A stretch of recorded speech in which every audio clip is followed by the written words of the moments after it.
आचारसंहिता आहे तरी कोठे? निवडणूक आयोग राज्य सरकारच्या हातचे बाहुले बनले. माजी मुख्यमंत्री पृथ्वीराज चव्हाण यांची टीका. राज्य निवडणूक आयोगाने नगरपालिका आणि नगरपंचायत निवडणुकीत सगळा गोंधळ घालून ठेवला आहे. तयारी नव्हती तर त्यांनी निवडणूक घेण्याची गडबड कशासाठी केली? आता ऐनवेळी देखील काही निवडणुका पुढे ढकलल्या गेलेल्या आहेत. हा सगळा फोरखेळ करून टाकला आहे. या गोष्टीचा आम्ही निषेध करतो. या सगळ्या गोंधळाला राज्य सरकार जबाबदार आहे, अशी थेट टीका काँग्रेसचे ज्येष्ठ नेते माजी मुख्यमंत्री पृथ्वीराज चव्हाण यांनी केली. कराड येथील आपल्या निवासस्थानी सोमवारी दुपारी 12:30 वाजता त्यांनी पत्रकारांशी संवाद साधला. एफ-3 फाईलचा विषय हा राज्य पातळीचा नाही आहे, हा कराडचा तर नाहीच आहे, हा देशपातळीचा आहे. विषय फार गंभीर आहे, त्याचे राजकीय परिणाम फार मोठे गंभीर होणार आहेत. पण कराडला इथं या व्यासपीठावर ते बोलणं उचित नाही. कदाचित तुम्हाला आश्चर्य वाटेल, उद्या देशाचा पंतप्रधान मराठी माणूस होऊ शकेल या महिन्यापर्यंत. पण महाराष्ट्रामध्येच हे जे सरकार चाललेलं आहे एकंदरीत एवढं भ्रष्ट सरकार आपण कधीही, तुम्ही आता राजकारण बघताय 25-30 वर्षापासून, आम्ही आणखी आधीपासून आणि पहिल्यापासून ऐकलेलं आहे. 1960 पासून कसं होतं, चव्हाणसाहेबांनी कसं राज्य चालवलं, इतकं भ्रष्ट सरकार मी कधी पाहिलं नाही. आणि त्यामुळे महाराष्ट्राचं वाटोळं झालं. इतके कोटी दिले तितके नुसतं कॉन्ट्रॅक्ट देणं आणि त्यातनं कमिशन करणं, याच्यापेक्षा सरकार दुसरं काय करतं काम? आता कराडला 325 कोटीचा निधी गेल्या 6 वर्षापूर्वी दिला असंच सांगितलं. एक नवा पैसा तर तो बघितला काय? ते कोणाला पाहिजे होतं काय? कोणाला विचारलंय काय? विचारलंय? कारण नोकरशाहीने ठरवलं. निवडून आलेले सरकार इथं नव्हतं, नगरपालिका नव्हती अस्तित्वात. तुम्ही मुळातच लोकशाहीचा गळा घोटून टाकलेला आहे आणि सर्वसामान्य माणसाला त्यातलं काही कळत नाही, कोणी लक्षात येत नाही. पण इतकं वाईट सरकार चाललेलं मी तरी कधी, आता माझ्या थोडे दिवस बघतोय राजकारण, कधी पाहिलेलं नाही. राज्यघटनेमध्ये निवडणूक आयोगाची संकल्पना आहे, तो घटनात्मक तरतुदी आहे आणि त्यामुळं निवडणूक आयोग हा देशाचा निवडणूक आयुक्त असतो. आता हा सरकारचा निवडणूक आयुक्त आहे, हा मोदी सरकारचा आयुक्त आहे, हा देशाचा नाही, घटनेचा नाही आहे.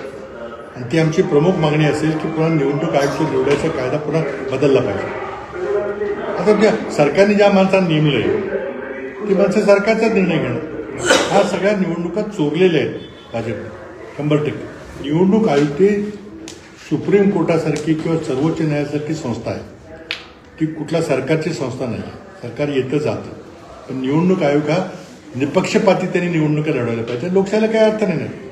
आता ते होत नाही. त्यामुळे तुम्ही काही आंदोलन करा, कुठं राहुल गांधींनी काही डोकं फोडलं तरी काही होणार नाही, कारण ते मोदी सरकारचा निवडणूक आयोग आहे. आमची मूळ मागणी आहे की निवडणूक आयोग बोगस आहे, खालचा असेल आणि तो वरचा असेल, कारण तो निपक्षपाती नाही आहे.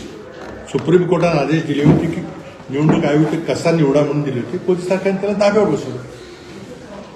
निवड समिती केली आहे, कोणाकोणाची आहे?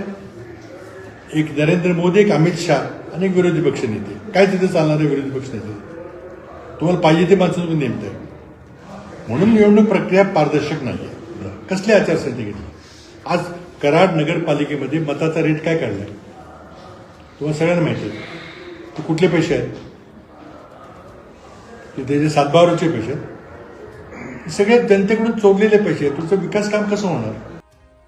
कोरेगावात भूमी अभिलेख विभागाच्या मनमानी कारभाराविरोधात शेतकऱ्यांचा संताप, टाळेठोक आंदोलनाचा स्वाभिमानी शेतकरी संघटनेचा इशारा.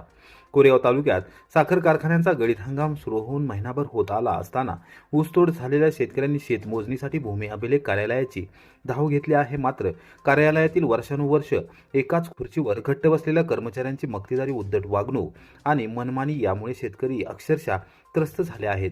यावर जिल्हा अधीक्षक भूमी अभिलेख यांनी तातडीने लक्ष न दिल्यास कार्यालयास टाळेठोक आंदोलन छेडण्याचा इशारा संतप्त शेतकऱ्यांनी सोमवारी दुपारी 3 वाजता दिला आहे. स्वाभिमानी शेतकरी संघटनेचे कोरेगाव तालुका अध्यक्ष जीवन शिर्के यांच्या नेतृत्वाखाली शिष्टमंडळाने प्रांताधिकारी प्रमोद कुदळे, महसूल नायब तहसीलदार उदयसिंग कदम, उपविभागीय पोलीस अधिकारी राजश्री तेरणी व पोलीस निरीक्षक घनश्याम बल्लाळ यांना निवेदन सादर करून वस्तुस्थिती निदर्शनास आणून दिली. तुकाराम शिर्के, मोहन झांजुर्णे, तंटामुक्ती समितीचे अध्यक्ष राजेंद्र शिर्के, लक्ष्मण झांजुर्णे, प्रशांत साळुंके, विजय झांजुर्णे, अरविंद ताटे, शंकर ताटे, वैभव जगदाळे, तात्या बर्गे व जावेद मुलानी आदी कोरेगाव तालुक्यातील विविध गावातील शेतकरी यावेळी उपस्थित होते. पत्रकारांशी बोलताना शिर्के यांनी महसूल विभागातील निष्क्रियता आणि प्रशासनातील शिथिलपणा यावर थेट प्रहार केला. कोरेगाव तालुक्यात महसूल प्रशासन म्हणजे केवळ कागदोपत्री अस्तित्व आणि नावालाच राहिले आहे. प्रशासनाचे कोणत्याही विभागावर नियंत्रण उरलेले नाही. भूमी अभिलेख विभागात वर्षानुवर्ष सुरू असलेला सावळा गोंधळ, स्वयंघोषित कर्मचाऱ्यांची मक्तेदारी, चुकीच्या मोजण्या, भ्रष्टाचाराच्या तक्रारी, पैसे घेऊन कामे करण्यात येत असल्याचे आरोप यामुळे शेतकऱ्यांची कामे रखडत आहेत. कर्मचाऱ्यांची संख्या पुरेशी असूनही कामाचा ढिगारा वाढतच चालला आहे. प्रभारी अधिकाऱ्यांवरच सर्वच भार टाकला जात असल्याने अकार्यक्षमता अधिक ठळकपणे जाणवत असल्याची भावना शेतकऱ्यांमध्ये आहे. मात्र प्रशासन दुर्लक्ष करत आहे असा आरोप शिर्के यांनी केला आहे. कोरेगाव तालुक्यात ऊसाचे क्षेत्र मोठे असल्याने शेतकऱ्यांना पुढील पिकांचे नियोजन करण्यासाठी तातडीने शेतमोजणीची गरज आहे. जिल्हा अधीक्षक भूमी अभिलेख यांनी तातडीने कोरेगाव येथे येऊन शेतकऱ्यांच्या अडचणी प्रत्यक्ष ऐकाव्यात, अन्यथा कोरेगाव भूमी अभिलेख कार्यालयात शेतकरी संघटनांच्या शैलीत टाळेठोक आंदोलन करण्यात येईल असा इशारा शिर्के यांनी दिला आहे. शेतकऱ्यांच्या असंतोषाचा ज्वालामुखी फुटण्याआधी प्रशासनाने जागे होऊन कार्यपद्धतीत सुधारणा करणे अत्यावश्यक आहे.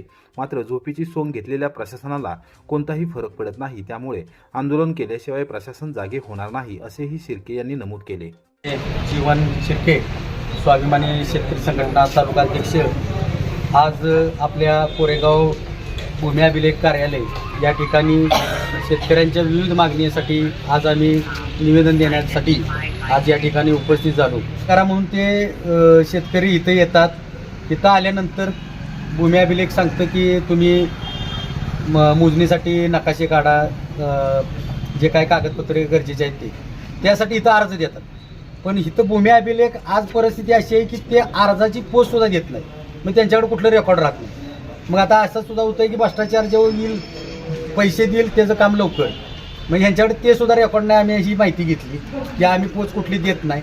आज निवेदन दिल्यानंतर त्यांनी सांगितलं आम्ही पोच देतो. अरविंद ताटे एकंदे गट नंबर 154 मोजणी झाली मागच्या 3 वर्षात. सदर संपादन क्षेत्र 2 एकर असताना त्या गटातलं सातबारा 3 एकराचा बांधला आहे. तरी पुजारी यांनी मोजणी करून नकाशा नसताना, 1 एकराचा नकाशा नसताना त्या क्षेत्राची मोजणी करून त्याने नकाशा बनवला. भूमी अभिलेखमध्ये नकाशा संपादनाचा नाही, चुकीच्या पद्धतीनं नकाशा बनवण्यात आला 1 एकराचा, आणि त्याच्यासाठी BNDची केस त्या मालकानं माझ्या विरुद्ध केलेली आहे. आणि पुजारी यांनी 30 ते 40 प्रकरणं असे घाळ केलेले आहेत. ह्याच्यावर कायदेशीर कारवाई झाली पाहिजे. सातारा लातूर राष्ट्रीय महामार्गावर अपघातांचा वाढता धोका, लासूरने शिरडोन आणि मुगाव फाट्यांवर झेब्रा क्रॉसिंगची मागणी, आंदोलनाचा इशारा. सातारा लातूर राष्ट्रीय महामार्गावरील लासूरने फाटा, शिरडोन फाटा व मुगाव फाटा या ठिकाणी गेल्या काही महिन्यांपासून अपघातांचे प्रमाण वाढत असून आतापर्यंत 3 जणांचा मृत्यू तर 15पेक्षा अधिक नागरिक जखमी झाले आहेत. त्यामुळे सदर ठिकाणी तातडीने झेब्रा क्रॉसिंग व वेग नियंत्रणासाठी उपाययोजना कराव्यात अशी मागणी विविध गावचे सरपंच, राजकीय पदाधिकारी व ग्रामस्थांनी केली आहे. शिवसेना कोरेगाव तालुका प्रमुख संजय काटकर, लासूरने येथील माजी सरपंच प्रशांत सकपाळ, सरपंच संतोष चव्हाण, मंगळापूरचे सरपंच महादेव घोरपडे, शिरडोनचे सरपंच संदीप साळुंके, मुगावचे सरपंच बाळासाहेब रावडे तसेच ग्रामस्थ मारुती जरे, रवींद्र जाधव, कपिल चव्हाण आदींनी सोमवारी दुपारी 12:30 वाजता प्रांताधिकारी प्रमोद कुदळे, महसूल नायब तहसीलदार उदय सिंग कदम, उपविभागीय पोलीस अधिकारी राजश्री तेरणी यांची भेट घेऊन ग्रामपंचायतीच्या वतीने निवेदन सादर केले. सदर मागणीचे निवेदन मेगा इंजिनिअरिंग अँड इन्फ्रास्ट्रक्चर कंपनीसह संबंधित यंत्रणेकडे सादर करण्यात आले आहे. सदर 3ही फाट्यांवर वाहतुकीचा वेग प्रचंड असून पादचारी, शाळकरी मुले व ज्येष्ठ नागरिकांना रस्ता ओलांडताना प्राणाचा धोका निर्माण होतो. अलीकडील काळात झालेल्या अपघातांमध्ये 3 जणांचा मृत्यू झाला आहे. त्यामुळे नागरिकांमध्ये भीतीचे वातावरण असून तातडीने क्रॉसिंगची सुविधा उपलब्ध करावी अशी मागणी ग्रामस्थांच्या निवेदनात करण्यात आली आहे. याबाबत प्रशासनाने त्वरित निर्णय घ्यावा, अन्यथा ग्रामस्थांना आंदोलनाचा मार्ग अवलंबावा लागेल असा इशाराही यावेळी देण्यात आला. या निवेदनाच्या प्रती जिल्हाधिकारी संतोष पाटील, सातारा रस्ते विकास महामंडळांच्या पुणे येथील कार्यकारी अभियंता यांना पाठवण्यात आल्या आहेत. नमस्कार. आज आम्ही ग्रामपंचायत लासुर्णे, ग्रामपंचायत शिरडोन, ग्रामपंचायत मुगाव, ग्रामपंचायत तांदळवाडी, ग्रामपंचायत मंगळापूर आणि ग्रामपंचायत जरेवाडी या सर्व 6 ग्रामपंचायतीचे सरपंच आज उपविभागीय अधिकारी, तहसीलदार साहेब या सर्वांना मेगा इंजिनिअरिंगच्या मार्फत जो सातारा पंढरपूर हायवे पूर्ण झालेला आहे, गेली 2-3 वर्ष झालं आम्ही ग्रामपंचायतीच्या माध्यमातून त्या रस्त्यावर असणाऱ्या वाहनांच्या स्पीडचं लिमिट कमी करण्यासाठी झेब्रा क्रॉसिंगची मागणी करतो आहे. पण त्याला कुठलंही प्रत्युत्तर न देता ते अजूनपर्यंत काम झालेलं नाही. ह्या 2-3 वर्षात अनेक जण अपघातामध्ये मृत्युमुखी पडलेले आहेत. जण 6 ग्रामपंचायतीचे सरपंच एकत्र येऊन आज प्रांताधिकाऱ्यांना हे निवेदन दिलेलं आहे. यावर जर या अपघात होत असताना याच्यावर जर काही उपाययोजना होत नसेल तर येत्या आठवड्यात त्यांना अल्टिमेट देतो की आम्ही 6 ग्रामपंचायतीचे सर्व ग्रामस्थ ह्या रस्त्यावर उतरू आणि रस्त्यावर उतरल्यानंतर त्याच्यात पुढची जी काय हे होईल त्यासाठी शासन जबाबदार राहील. जरेवाडी येथील मुलगी कॉलेजची विद्यार्थिनी अपघातात मृत्युमुखी पडली. तसेच लगेच 2 दिवसानंतर एक शिरंब्याचा युवक आणि ललगुणचा एक युवक या दोघांचा ॲक्सिडेंट त्याच ठिकाणी झालेला आहे. ह्या रस्त्याला झेब्रा क्रॉसिंग होऊन वाहनांचं स्पीड लिमिट कमी करण्यासाठी या कंपनीकडून शासनाकडून काही उपाययोजना व्हाव्यात अशी मी सर्व ग्रामस्थांच्या वतीनं मागणी करतो. आणि ते जर या 8 दिवसात त्याच्यावर उपाययोजना झाल्या नाहीत तर आम्ही सर्व 6 ग्रामपंचायतीचे सर्व ग्रामस्थ रस्त्यावर होतो.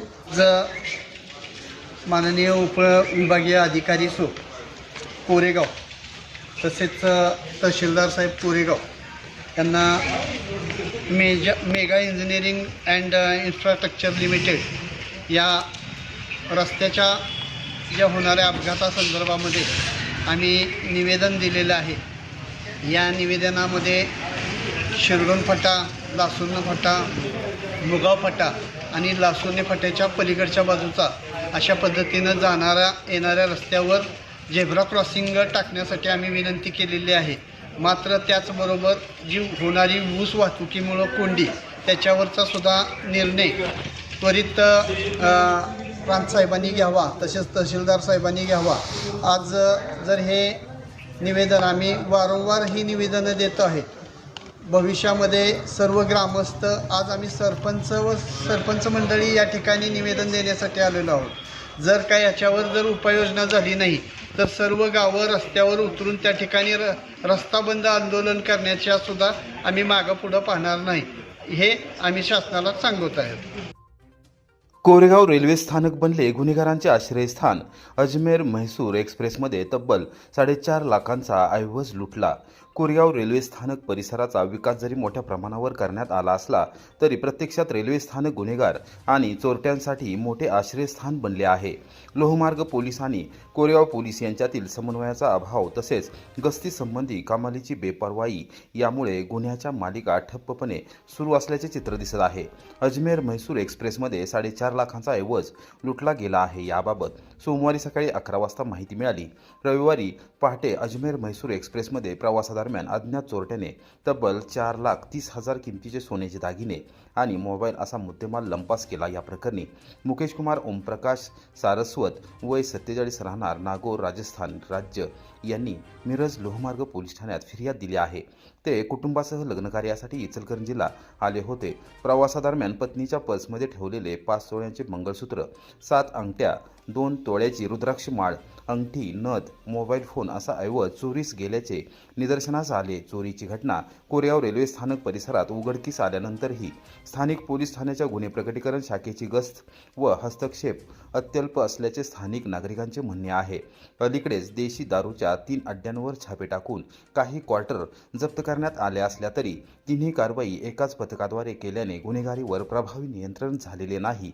कोरेगाव रेल्वे स्थानक परिसरात मागील काही महिन्यात चोरी व इतर गुन्ह्यांमध्ये वाढ झाल्याने प्रवाशांमध्ये भीतीचे वातावरण निर्माण झाले आहे. सुरक्षितेअभावी काही प्रवासी येथे रेल्वे प्रवास टाळत असल्याने रेल्वे महसूलवरही परिणाम होत असल्याची धास्ती व्यक्त केली जात आहे.